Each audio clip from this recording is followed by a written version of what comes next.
हाय दोस्तों, स्वागत है रूबी मोटिवेशनल स्टोरी पर। मैं हूं आपकी होस्ट रूबी ठाकुर। दोस्तों, आज मैं एक छोटी सी लड़की के लाइफ स्टोरी बताने जा रही हूं, जो आगे चल के क्या होता है थोड़ा सा हम सस्पेंस रखते हैं। 5 साल की लड़की जो अपने माता पिता के साथ 3 भाई बहन था, वो जो है माता पिता के साथ निजामुद्दीन के पास झुग्गी में रहता था। पिता उसके फकीर टाइप के थे, पूजा पाठ ये करते थे, मुस्लिम कम्युनिटी की लड़की थी और माता उनकी और घरों में काम साफ सफाई का काम करती थी। बच्चे जो है किसी तरह इन लोग का लालन पालन माँ पिताजी मिलके जैसे होता है करते हैं। इस टाइप में जो खाना जो हुआ, उसका पिताजी फकीर थे, वो भी अपना खाना पीना खीर वगैरह बना के बांटते भी थे, तो साधु टाइप का फकीर टाइप के थे। तो उससे भी जो है दान झाड़ फूक करने आता था वो पैसा देता था। इस तरह करके कुल मिला के ये लोग रहने वाले मेन आसाम के थे। ये लोग आसाम त्रिपुरा साइड के रहने वाले थे। ये लोग दिल्ली आके यहाँ पर अपना कुछ काम, माँ भी इसकी ढूंढी, पिता भी अपना झाड़ फूक फकीर का काम करके अपना 3 बच्चे अपने दोनों मियाँ बीवी का गुजारा कर रहे थे। उसी बीच क्या हुआ, माँ को टीबी था। माँ और पिताजी का इंतकाल हो गया। इसके पिताजी खत्म हो गए। माँ भी कुछ दिन में टीबी का रोगी थी, वो भी खत्म हो गया। तो बचा एक बड़ा भाई। बड़ा भाई जो था वो भी नशे के लत में था, जो कि आसपास का गलत संगत में नशे की लत में था। कभी सिगरेट, कभी दारू पी ले, कभी कुछ नशे का कुछ भी कर सकता है, जिस बच्चे का साया नहीं, छत सर पे नहीं है रहा। और उस समय ये लड़की जो थी 5 साल की थी, इसका 2 साल का एक छोटा भाई था।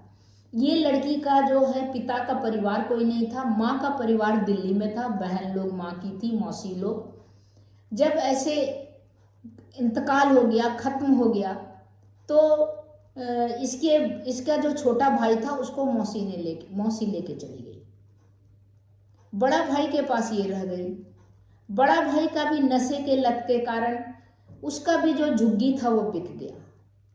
और फिर बड़ा भाई का किसी चीज में पुलिस ने पकड़ के जेल लेके चला गया। अब इसको वहां पर कोई लड़की को किसी ने सहारा नहीं दिया।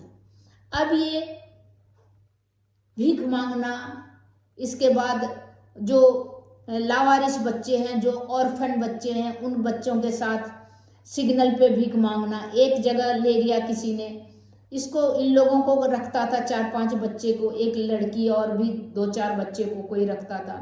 और इसको सुबह उठा के 5 बजे भीख मांगना, फिर उसके बदले में खाना मिलता था। शाम को फिर 2 घंटे के बाद फिर शाम को 1 बजे रात तक भीख मांगना, फिर खाना उसके बदले मिलता था। इस तरह करके ये लड़की किसी तरह गुजारा चल रहा था। कहीं से भीख मांगना, किसी से कुछ पैसा ले लेना, ऐसे करके रोड पे स्ट्रीट पे ये लड़की, इसका भाई तो उधर चला गया था तो इसको खाने के लिए तो कुछ करना पड़ता। एक दिन वहां से निकल के भाग गई तो और पार्क में किसी ने देखा, अब बोला कि तुम जो है क्या बोलते हैं, पढ़ना चाहती हो, कुछ करना चाहती हो? तो इसने बोला हाँ। निकल के भागी तो फिर ये क्या की, ग्रेटर कैलाश के पास कहीं पर, वहां पर जाके, और जो लड़की टाइप का बच्चे सब छोटे छोटे थे ऑर्फन, उन लोग के रोड पे स्ट्रीट बच्चे जो थे उनके साथ बैठना, फिर वहीं पर कहीं भी पार्क में सो जाना, किसी के दुकान के आगे सो जाना, ऐसे इन लोग इसने जिंदगी गुजारा। ऐसे करके ये 9-10 साल की हुई तो उसी तरह गुजार रही थी पार्क में। तो वहाँ में एनजीओ एक आया। एनजीओ ने बोला कि तुम पढ़ना चाहती हो, पढ़ोगी? तुम ऐसे जो रोड पे घूमते चलती हो, तुम अगर कुछ सीखना चाहती हो तो सीखने चलो। उसने एक हॉस्टल में डाल दिया इसको। हॉस्टल में फिर इसको ट्यूशन वगैरह, इसको पढ़ाने में रुचि लगने लगा इस लड़की को। फिर ये लड़की वहाँ पर थोड़ा पढ़ने लगी, हिंदी इंग्लिश ऐसे करके पढ़ने के इसको 5वीं में 5th में डाल दिया। ये लड़की पढ़ाई करने लगी। फिर एक दिन इसकी मौसी को क्या समझ में आया, मौसी ने इसको कांटेक्ट किया। फिर मौसी ने बोला कि तुम आ जाओ, मैं तुमको रखूंगी।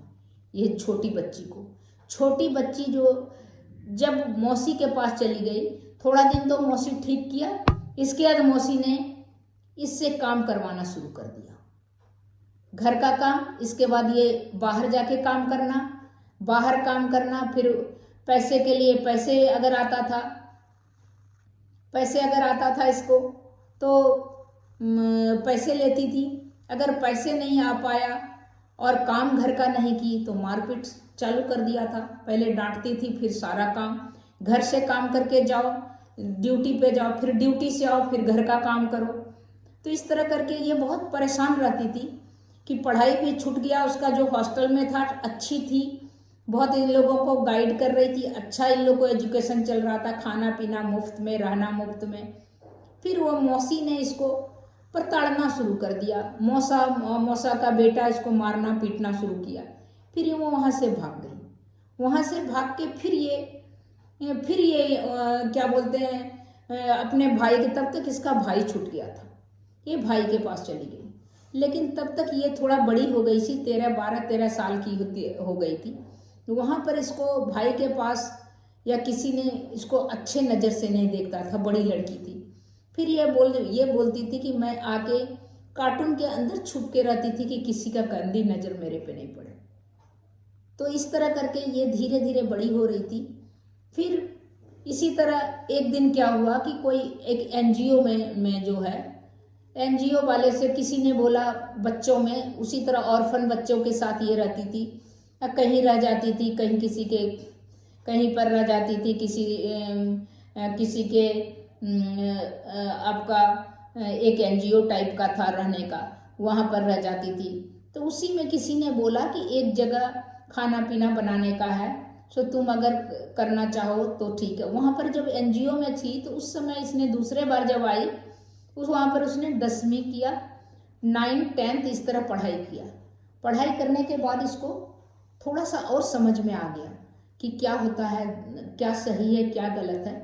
फिर और किसी ने बोला, और उस एनजीओ में बाहर का एक कोई होटल का शेफ आया हुआ था, और वो जो सोशल वर्कर आया था, तो उसने इस एनजीओ की जो है, और दूसरा बात था उस एनजीओ की जो वो देखभाल करती थी, वो एनजीओ की जो हेड थी, वो जब कहीं जाती थी मीटिंग में तो इसको जिम्मेदारी, ये सबसे बड़ी लड़की थी वहाँ की, इसको जिम्मेदारी दिया था कि सारे लड़के को 10-20 बच्चे थे, सबको खाना खिला देना, सबको ये कर देना। तो ये पूरा अच्छी तरह जिम्मेदारी से काम करती थी उस एनजीओ में।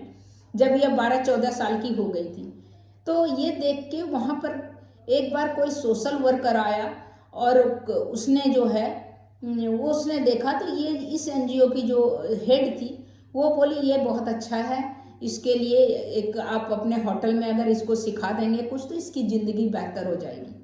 तो उसने किसी का एड्रेस दिया, उस एड्रेस पे ये गई तो उसको इसने रख लिया उसने, और फिर इसको क्या किया, वो जो स्टाफ है उसका खाना बनाने का इसको जिम्मा दे दिया। तो वो रेस्टोरेंट में एक स्टाफ का खाना बनाती थी।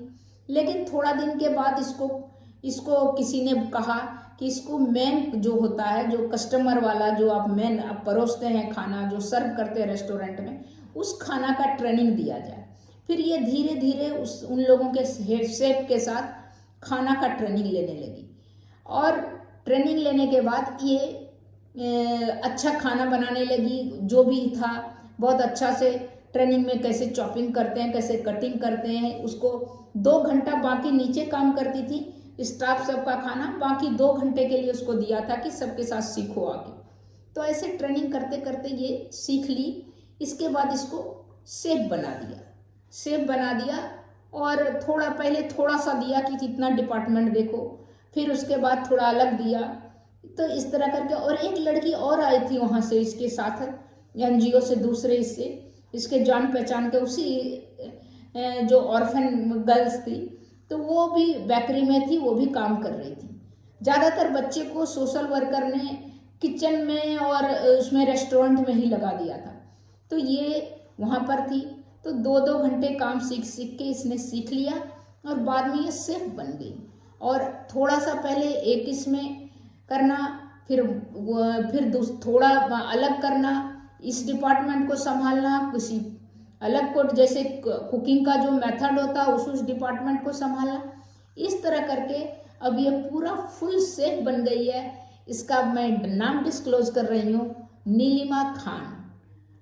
उसमें आपने ऋचा इसका भी देखे होंगे। तो इस तरह करके ये जो नीलिमा खान जो है वो बेसिकली अब जो है वो सेफ बन गई है। और एक टाइम वो स्ट्रीट में रहती थी, उसको रहने का जगह नहीं था, कार्टून में भी छुप के रहती थी दूसरे के बुरी नज़र के कारण, और स्ट्रीट में मांग के खाती थी। यहाँ तक कि वो जो सबवे और आपका वो जो पिज़्ज़ा बर्गर वो सब वो जो फेंकता था, उसके कचरा से उठा के खाती थी पेट भरने के लिए। जब उसका भाई जेल चला गया था, कोई नहीं था उसका, तो वही पिज़्ज़ा हट या कहीं के पास के दुकान में जो फेंकता था उस कचरा से लेके खाती थी।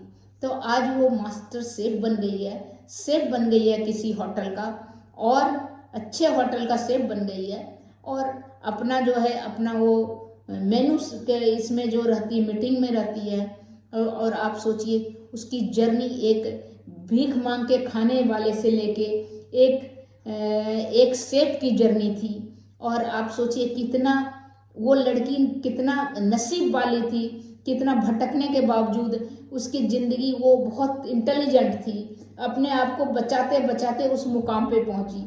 नहीं तो दुनिया का नज़र जो गिद्धों का नज़र के तरह उस पर नज़र था, कार्टून में छुप के सोती, क्योंकि उसका भाई नशा में था, उसको कुछ अच्छा बुरा का पता नहीं था। मौसी के यहाँ से तो भाई ले आया था, जब मौसी मारपीट करने लगी थी तो मौसी के यहाँ से ले आया था जेल से छूटते ही।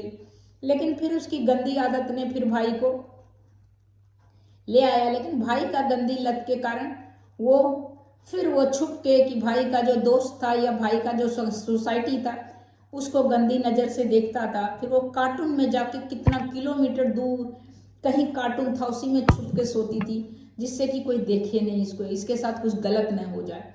तो ऐसे बचते बचाते एक सेफ की जर्नी की।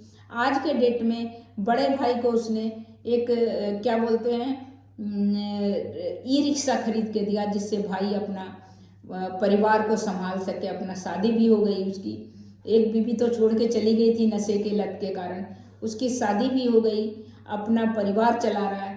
छोटा भाई भी इसका कुछ काम करता है, कारपेंटर का काम, जो मौसा के पास, जो मौसी जो ले गई थी, इसको छोड़ दी थी, भाई को लेके चली गई थी इसकी माँ के मरने के बाद। क्योंकि भाई को इसीलिए ले गई कि आगे चल के लड़का है काम करेगा, लड़की है जिम्मेदारी मेरी बन जाएगी, तो इसीलिए वो भाई भी कारपेंटर का काम। अब ये दोनों के टच में है, और इसने खुद जो है दिल्ली में घर खरीद लिया है, अब खुद के घर में रहती है, सेफ है और इज्जत की ज़िंदगी जी रही है। तो आज की स्टोरी यही है नीलिमा खान की, जो एक रोड पे कचरा बीनने, उससे खाना निकाल के खाने वाली लड़की, वो सेफ बनी। और उसके जीवन के संघर्ष की कहानी बहुत ही मार्मिक है, दुख वाला है, कि कितने संघर्ष के बाद अपने को बचते बचाते उसने अपने खुद नहीं, पूरे घर को जो है, उसके माँ पिताजी के बाद भाई जो दरबदर हो गया था, सबकी ज़िंदगी को सेट किया, अपने ज़िंदगी को सेट किया, अपने सर पे एक छत खरीदा, जो कि सुकून से प्राउड फील उसको होता है, और आराम से वो रहती है। आज उसका एक सपना है कि हम अपना एक छोटा सा, बहुत बड़ा तो कुछ नहीं कर सके, रेस्टोरेंट टाइप खोलें, और होटल में भी हम अपना मीनू तय करें, जो होटल में मीनू बने वो हमारे हिसाब का कोई बने। तो उस तरह करके उसका और भी सपना है। महत्वाकांक्षी थी, मेहनती थी, इंटेलिजेंट थी, समझदार थी नीलिमा खान। तो इससे हमारे करोड़ों जो है इस तरह के तबके के जो है उसको बहुत प्रेरणा मिलेगा इस लड़की के मोटिवेशन पे, कि इसने बिल्कुल अडिग रह के आगे सही रास्ते पे संघर्ष करती रही, आज उसने मंजिल पा लिया। तब तक इतना ही। फिर मिलती हूँ नए कुछ इंटरेस्टिंग मोटिवेशनल टॉपिक को लेकर। नमस्कार।